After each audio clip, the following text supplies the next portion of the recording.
என்ன வேணும்?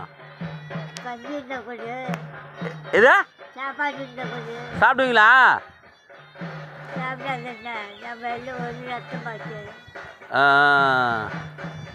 வாங்கி கொடுத்தா சாப்பிடுவீங்களா? கடையில் போய் பிஸ்கட் வேணாட்டா? பிஸ்கட் சாப்பிடுவீங்களா? பண்ணு. ஆ ஆ ஐயோ ஆ இல்லை சாப்பிட்றதுக்கு எதனா வாங்கி கொடுக்குறேன். ஆ ஏதாவது ஒன்று வாங்கி தரேன் சாப்பிட்டோன்னா. இதோ போயிட்டு வந்துடுறேன். இதோ அப்போ வாங்கி வரட்டா? சாப்பிட்றீங்களா? கடையில் போய் வாங்கி வரட்டா? இரு, நாங்கள் போய் கடையில் வாங்கினறேன். ஐயோ மடி மேலே வச்சுங்க, மேலே வச்சுங்க. ஊற்றுறேன், கொஞ்சமாக ஊற்றுறேன்.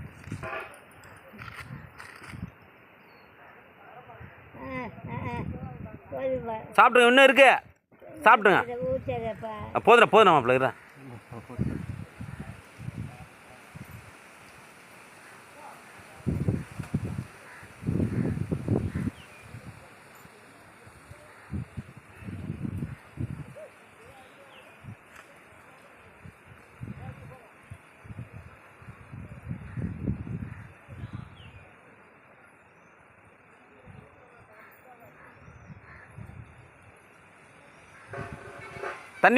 தண்ணி ஏற்றணும். டேய் மாப்பிளா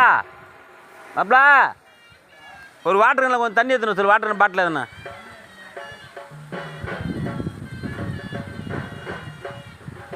நல்லா சாப்பிட்றாங்க வயசான காலத்தில். நம்மளாம் இத்தனை வயசு வரலாம் இருக்கவே மாட்டோம், ரொம்ப கஷ்டம்.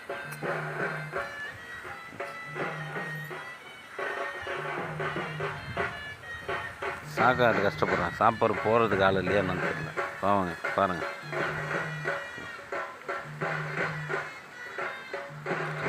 சப்பா.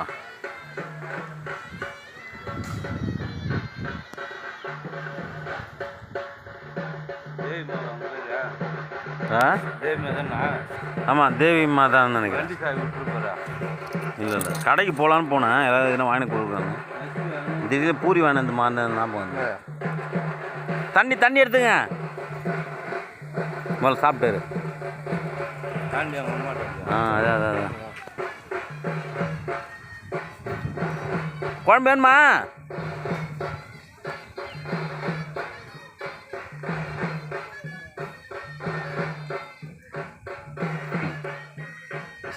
நம்ம எவ்வளோ சம்பாதிச்சாலும் ஒரு புடி வயிற்றுக்கு சாப்பிட்ணுன்னா எப்படியாப்பட்ட ஆளு நம்ம வாழ்க்கையில். இதுதான் நமக்கு எதுவுமே நிரந்தரம் இல்லை. பாருங்கள், வாழ்க்கையில் எவ்வளோ பணம் சம்பாதிக்கிறோம், வாழ்க்கையில் எவ்வளோ பணத்தை சம்பாதிச்சு எப்படியெல்லாம் வசதியெல்லாம் வாங்குகிறோம். ஆனால் இதுதான் வாழ்க்கையில் நிரந்தரம்.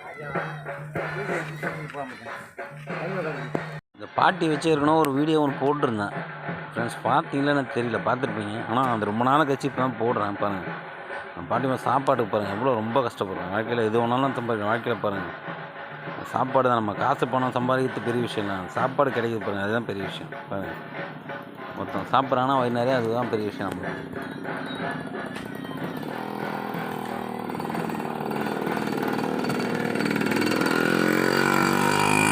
நீங்களும் பாருங்கள், ஏன்னா இது வயசானவங்க இந்த மாதிரி இருந்தால் கண்டிப்பாக ஹெல்ப் பண்ணுங்கள். அது நம்மளுக்கும் புண்ணியம், அது நம்ம வாரிசுங்களுக்கும் புண்ணியம் இது. அதனால் இது மட்டும் நீங்கள் ஃபாலோ பண்ணுங்கள், தயவுசெய்து சொல்கிறேன்.